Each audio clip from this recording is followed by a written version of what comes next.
everyone, and welcome. I am Topher Spinato of Topher Spin Meteorites, and I am in Tucson. We have a long introduction, but I'm going to tell you who I'm sitting next to first. This is Roberto Vargas, one of my good friends, meteorite hunter, collector, extraordinaire, IMCA, board of directors. You got a lot going on. Yeah, a lot going on, yeah. We are reporting live. With delay, I guess. Okay. From Studio 4 Vesta in the Outer Spacers Meteorite Media Lounge. We're in space. Yeah. Thanks, Sean. I appreciate you setting this up. It's really nice to be able to sit down and talk with all my friends. Yeah, shout out to Outer Spacers for sure. Tell us a little bit about you as a person, how you got into meteorites. It's really an open canvas, man. Let's get to know you. Well, so a lot of people know me. I started in meteorites in 2017. I bought my first meteorite online. A friend of mine showed me. I'm going to interrupt you for a second, go for it, man. Yeah. And we can look at each other. I'm not going to stare at the camera. Yeah. Okay. Cool. You in 2017, me in 2017, Mark Lyon in 2017. Yeah. Wow. It was a year. It was a year for meteorites. Nice. Okay. Yeah. Please continue. And Mike Kelly around the same time. Yeah. Wow. I believe. That's amazing. Yeah. So a friend of mine showed me a piece of Semchan. It was the first time I'd seen a palisite. Up until then, I didn't know you could even own them. Mm-hmm. And he turned me on to Meteorite Men. I started watching Meteorite Men. Yeah. Eventually, I met Steve Arnold. I met Geoff Notkin. Mm-hmm. Fell in love with the hobby. Started reading like crazy. I want to touch on your books later. Sure. So started reading like crazy, read about meteorite hunters that actually went out there and hunted meteorites. And in 2019, I got my passport for something unrelated, and Aguas Zarcas fell in Costa Rica. Yeah. So I was like, this is an opportunity. I had just finished reading a book about Bob Hagg hunting meteorites in Argentina, and I knew I spoke Spanish, and Costa Rica speak Spanish in Costa Rica, so I was like, I have to go. Wow. And I went, and it was a life-changing experience. Really? So that's just history. I started collecting meteorites obsessively. I quit my job. I started hunting meteorites. I've had a few successes quit your job here and there. And are doing meteorites as a living now. As a living. Yeah. There's not a whole lot of people on this planet that are doing that. It's a passion. Man. Yeah, it's honestly, it is. That's why you're on welfare. No, I'm I decided. You joke around here. I decided that I was going to edit out all my laughs from all these videos and put them together into one 5-minute just stroke. like a laugh reel? That's nice. So you had some success in Aguas Zarcas, and that was able to, I know that you flip those and you fund the next trip, because it's not about just throwing money in the bank or throwing pieces in a vault. That's nice, but you're living the adventurer's dream, where fall to fall, chasing it. Like, where have you been in the last, you've only been doing this for 7 or 8 years. 2019 was my first hunt. Okay, so we're 5 years into your journey as a world-renowned meteorite hunter. And yes, I said it first. I said what I said, Chris Monk. No. Shout out to our VP, Chris Monk. Yeah, VP of the IMCA. I didn't know. Rocks on the ground. Yeah. So, I forgot what I was going to ask you. Sorry. I'm so sorry. No, that's right. Where have you been? Where have you hunted? In the last 5 years? So Costa Rica, Brazil, Germany, Santa Filomena, France. Ribic. Right. St. Pierre Le Vizier. And then all the U.S. ones. Yeah. So there's Cranfield, Great Salt Junction Lake. City, Great Salt Lake. Yeah. You're busy, man. You're busy. Yeah. Recently, AMO was in Indiana. That fell December 10th. I found a piece on December 13th. Did you really? Yeah. I didn't know that. Which is a Friday. And I'm not superstitious. But I'm a little stitious. So I woke up thinking. I'm not superstitious. I woke up thinking I shouldn't even go out today. It's Friday the 13th. That's gonna be bad luck. And 15 minutes out, I found a little 4.5 gram. I put it there for you, dude. Yeah. Okay. Congrats, man. That's awesome. Topher. That's awesome, dude. Thank you. I remember, you've been a perennial at the Meteorite Mansion that we throw here. You come every year. This is the first year I've been here, and we have a mansion. It kind of sucks. I'll be honest with you. But I like the community aspect. We all carpool together. We go. We have no idea what we're going to do that day or who's going to come with us. But you and Sue did so much work on that. That was a lot of work. That must have been a labor of love. And the community. And that's why I'm taking this year off. Yeah. It was a lot. Well deserved. Yeah.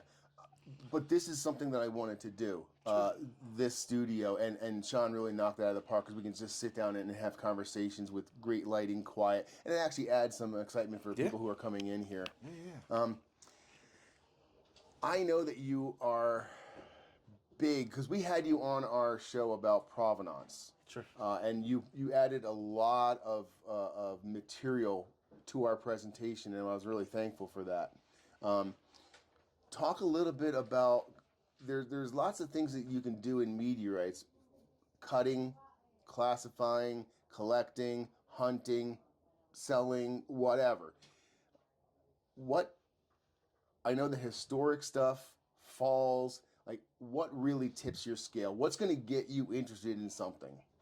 For me personally, for my personal collection. For you personally, not no business related. This is passion. So Bencubbinites do it for me. Okay. Love a good Bencubbinite. I've got them all. I miss all but two now. I was gonna say I have them all, but wait. all but two now. All the available ones. Fountain Hills. Yeah, Fountain Hills, and I forgot the name of the other one.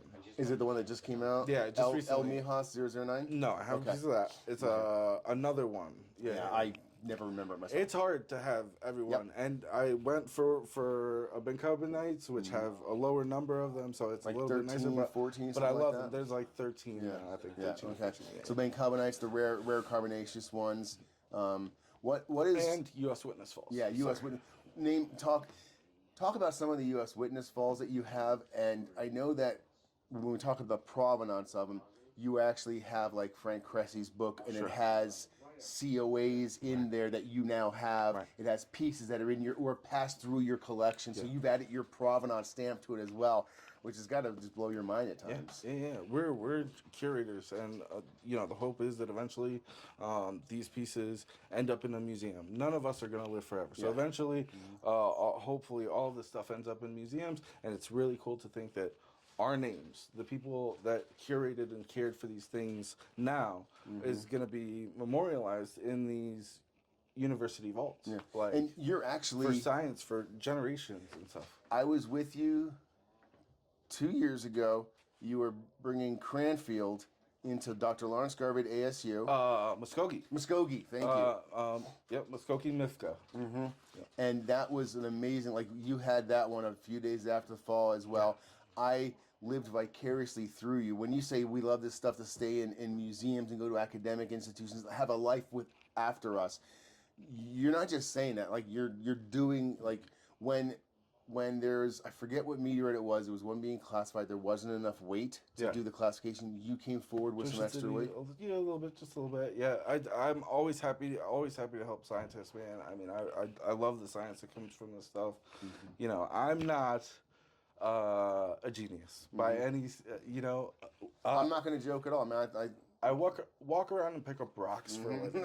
So I'm not a smart dude, but I have a passion for these things. I love science, and I love these things. I love these rocks from outer space. We'd be remiss, and you would not make a very good president of the IMCA if I didn't give you a little bit of a chance to talk about the IMCA, what it is, what's happening tonight. So the IMCA is a group of collectors and science-minded people, professionsionals, amateurs, enthusiasts. Yeah. We run the gamut. We're in over 40 countries worldwide. Wow, and that's why it's the International Meteorite Collectors Association. And this tonight is the annual IMCA dinner. Yeah. I believe it's like I'm terrible at dates, but I believe it's like the 17th. It's like the 19th annual, I believe. 18th or 19th. That's annual. Cool. So IMCA dinner. So it'll be at the FOP. 7 p.m. Dr. Lawrence Garvey will be making an appearance. I'm pumped about that. Because every year, it's cool to have the dinner and get together. But the main thing, obviously, for me, is we have some type of lecture or talk. Last year was about the Bennu sample. Yeah. So this year, Dr. Garvey, I don't know what he's talking about, but I don't care. I'll listen to him. For hours. Okay. For hours I'll listen to him. I'll let it be a surprise. Yeah, good. I don't want. Hold on. It'll be Dr. Lawrence Garvey talking about something. But I wanted to also touch on something because, like, Dr. Garvey is an amazing scientist, and he says, "Call me Lawrence." I have Carl A.G. I met him this trip again for the multiple time, and he's like immediately, "When can I get on your channel?" Dr. Karen Ziegler, the oxygen isotope queen, She tapped me on the shoulder and, hey, I can be on your channel in fall. Then Daryl Pitt was like, hey, I'll come on. And Daryl's having an auction on Saturday. Yeah, that's why I started talking with him. Amazing pieces there. Yeah. Oh my God. Yeah. The thing I've seen a couple pieces that I'm just like, I am good. I registered. I'm set and ready. Yeah. It's not like a major auction house. Yeah. Where you get like a bunch of fees taken out. It's like reasonable. It's crazy. That's cool. It's good. Yeah. It's really good. I'm actually going to stop by that. And also Mark Lyne's reverse one. And the food's good too. Yeah. Mark's is tomorrow. Mm-hmm. Reverse auction, 10% off every 10 minutes. Mark's already happened. That's crazy. You want to know what I bought? I already know. You don't. One of the things about the... Oh, go ahead. No. Sorry to interrupt. No. That's like really like Topher. I also want to give you props, right? Because the Knowledge Bowl, you do the absolute most when it comes to education and educating the general public. Yeah. You bring good content, and you put these things together, and it's just you do a lot. Man. I appreciate that. Yeah. Dustin Dickens called me the George Brown of Meteorites because I'm the busiest man in show business. I like staying busy. I like doing things. When I came here, I wanted to do these because I'm not doing the mansion. I'm doing some group projects where we bought a 10-kilo stone and we're having it classified with 12 different people buying a slice of it. So we're all going to have our name in a Met Bowl. And people like that so much after I bought that one. We had other people sign on. So we're doing a second one, another 5-kilo one. So we're actually doing 2 classifications where people can get their name in a Met Bowl. And one of the stones is going to be classified by Daniel Shake, and he's going to do a step-by-step video. Yeah. The group classification. Yeah, so that's awesome. That touches on what I was trying to segue to a minute ago, which is fine. This is a conversation. But I want to get back to it because it's important. We've mentioned a lot of important names, and we're not just name-dropping for the sake of name-dropping. These... Like, when you started, you said you watched Meteorite Men. Yeah. As did I. Yeah. And you see these people, and you're like... Steve Arnold. Yep. Yeah. And you're like, I want to meet them. Yep. Geoff Notkin. You've actually gone hunting in France with Steve Arnold. Yeah. I've had Notkin on my program. He's given me pieces from his personal collection. I interact with scientists I have no business interacting with. You're hunting with world-class hunters. Like, you ever just tap yourself and say... How the hell did this happen? When are they going to realize I don't belong here? Like, It's weird. From getting off work to going home to watching it on your channel to being halfway across the world with one of those guys, finding at that point the main mass of this observed witness fall. It's unreal. Projected witness fall. Yeah, we tracked that thing from space and waited for it. Very cool. It's amazing, man. I honestly tap myself on the back every time I have to remind myself, like, this is not just a rock, dude. You're holding a piece of the moon. This is you just cut Mars open for the first time. You're the first one ever to look in there. First, in some cases, the first one to ever touch it. Like, it's like, that's what. Roberto, I love you like a brother, man. Love you too, man. Yeah. The Jacked Rabbit. Yeah, the Jacked Rabbits team. Thanks for coming on. We really appreciate it, bud. Thank you. Great conversation. Yeah. Thank you for doing this, man.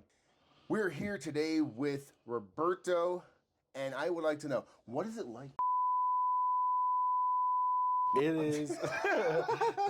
I believe I'm the first.